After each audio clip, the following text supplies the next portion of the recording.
J'ai viré le commentaire parce que vous savez les râleurs ce que j'en pensais. Hein. J'ai écrit le livre Arrête de te plaindre et agis. Quand j'ai fait ma vidéo sur ce que je pensais du porno, c'est-à-dire beaucoup de mal, un gars m'a fait un commentaire genre de toutes les manières, tu ne comprends pas le problème et personne n'a envie de toi.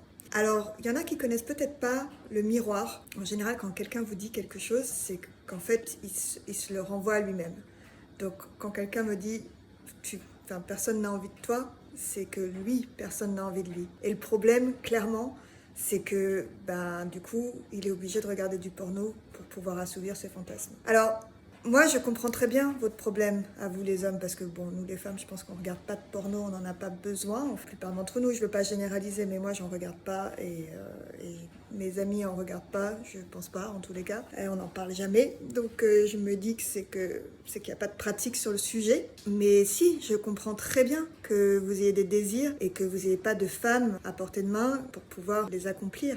Mais en fait, il y a une première étape avant de se faire aimer par quelqu'un, c'est de s'aimer soi. Moi, je suis dans l'amour conscient. D'abord, la première étape pour pouvoir aimer quelqu'un, c'est de s'aimer soi. Donc déjà, envoyer de la haine en disant « personne ne veut de toi », etc. et dire « tu comprends pas », bon, ok, donc je sais pas, mais en miroir, ça veut dire que tu t'aimes pas beaucoup et que personne ne veut de toi.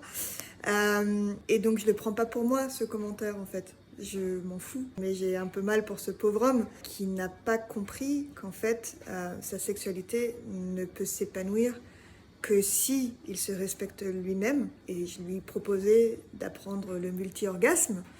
Et peut-être qu'il faudrait qu'il lise mon livre, qu'il comprenne dans quel paradigme je suis, parce que c'est clair que ça n'a rien à voir avec le porno. Mais en tous les cas, amour et bienveillance sur toi, monsieur.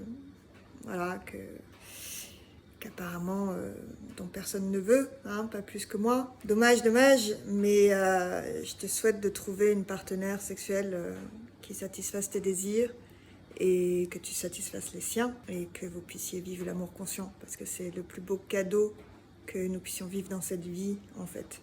Voilà, et le porno... N'oubliez pas que le porno n'est qu'une simulation. Tous les acteurs simulent. C'est pas la vraie vie, en fait. Hein, parce que faire l'amour hyper rapidement, ça ne procure pas de plaisir, ça procure certainement pas l'extase.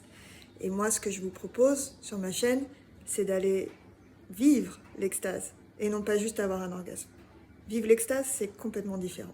Voilà, donc si vous voulez en savoir plus, vous pouvez lire mon livre Enfin vaginal, où je vous décris comment j'ai atteint l'extase. Et je vous dis à bientôt, au revoir.